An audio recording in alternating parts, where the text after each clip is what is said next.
मूं तो वटि आ फरियाद कयो वक़्तु गवाही यादि कजां। मूं तो वटि आ फरियाद कयो ऐं वक़्तु गवाही यादि कजां कीअं मुंहिंजा बाग़ उजाड़िया विया ऐं लिखण पढ़ण जी उमिरियुनि में ऐं कालेजनि जी गिटियुनि में मासूम असांजा ताड़िया विया ऐं बेॾोही के वाड़िया विया जिन हक़ ऐं सच जी दांह कई से जीअरे जवान जलाया विया अॼु नंगनि ॾे बि हथ वधिया पोतिन जा पलो बि फाड़िया विया जे बखमल जहिड़ा बदन हुया जे रोंडनि साण उॾेड़िया विया अॼु इल्मनि में बि फौजल थी इहे रूह असांजा राड़िया विया ऐं शौर असांजा साड़िया विया हू रहज़न रत जा प्यासा हा के अंधा हा के काणा हा मूं जॾहिं ज़ुल्म जी दांह कई बाग़ीअ जो लक़ब ॾेई मारियो वियो मां तिन जे पाप ऐं ज़ुल्मनि खां अॼु बेशक बणियो बाग़ी हा मां बाग़ी हा मां बाग़ी हा मूं काल बि कान्हे हार मञी मूं अॼु बि त कान्हे हार मञी मूं आहे ग़ुलामी गार मञी तूं वक़्तु अचण ते दाद कजां मूं तो वटि आ फरियाद कयो ऐं वक़्तु गवाही यादि कजां ऐं वक़्तु गवाही यादि कजां।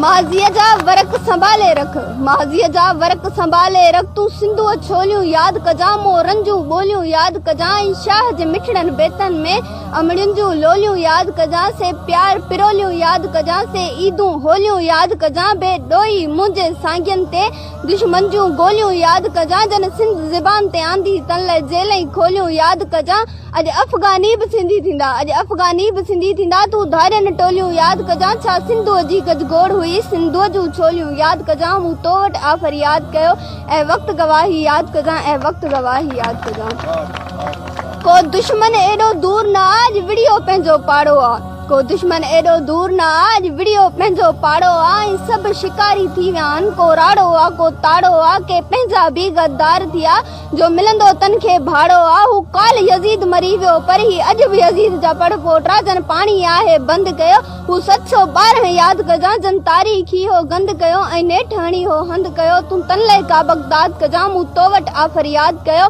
ऐं वक़्तु गवाही यादि कजां ऐं वक़्तु गवाही यादि कजां। हू क़ौमियत जे नाले ते मुंहिंजो सारो देश लुटे विया आहिनि हू क़ौमियत जे नाले ते मुंहिंजो सारो देश लुटे विया आहिनि अॼु थर जो कारो सोन बि गुम ऐं तेल ऐं गैस लुटे विया आहिनि अॼु कारूं जर जो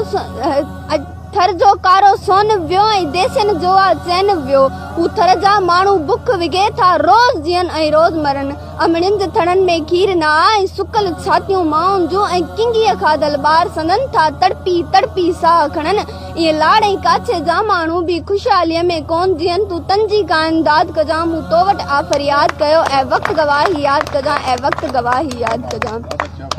जन मुंहिंजो सारो देश लुटियो जन वनियूं नट जा वंग विधा जन मुंहिंजो सारो देश लुटियो जन वनियूं नट जा वंग विधा तन अर्गू नन जे बाबन जो को गुर न आ को पीर न आ हू म्याणीअ जो मैदान गवाह हू ठोड़ी फातक यादि कजां बाखोरी मोरी दिल ते रख तूं मोरो मेहड़ यादि कजां ऐं बिरिया मेजे साड़िया विया ऐं अहिड़ा लखे केस अथई आ केसनि सां तारीख़ भरियल से तुंहिंजी कोरठ में आहिनि तूं वक़्तु अचण ते दाद कजां मूं तो वटि आ फरियाद कयो ऐं वक़्तु गवाही यादि कजां ऐं वक़्तु गवाही यादि कजां। हा वक़्तु कॾहिं बि मटणो आहे न देश जो वारो वरणो आहे हा वक़्तु कॾहिं बि मटणो आहे न देश जो वारो वरणो आहे हू बेशक आहिनि उठ मगर सो उठ पहाड़नि जे हेठां हिकु ॾींहुं त आख़िर अचणो आहे ऐं सिंध समूरी ट्रामो थी को ॿारनि तन लाइ ॿरणो आहे को दौर हुयो त औज हुई को दौर हुयो त औज हुई ऐं मोहबत जी का मौज हुई त इश्क जा सचा किस्सा हा तूं सोणी मेहर यादि कजां तूं ससुई मारी यादि कजां तूं सोरठ बीजल यादि कजां नूरीअ जी निवड़त यादि कजां मोखीअ मतारा यादि कजां हिते इश्क जा सचा किस्सा हा हिते हीरा मंडी कोन लॻी हिते इश्क जा सचा किस्सा हा हिते हीरा बाज़ार कान लॻी तूं मोहन मकली यादि कजां तूं राजा ॾाहर यादि कजां तूं रनी कोट बि यादि कजां तूं सखर बखर यादि कजां मां आदिल हाण हुजां न हुजां मां आदिल हाण हुजां न हुजां जा मोहन वारी सिंध हुई जा बिट धणीअ जी सिंध हुई जा राशिद वारी सिंध हुई जा मदन वारी सिंध हुई जा सिंध वरी आबाद कजां मूं तो वटि आ फरियाद कयो ऐं वक़्तु गवाही यादि कजां ऐं वक़्तु गवाही यादि कजां।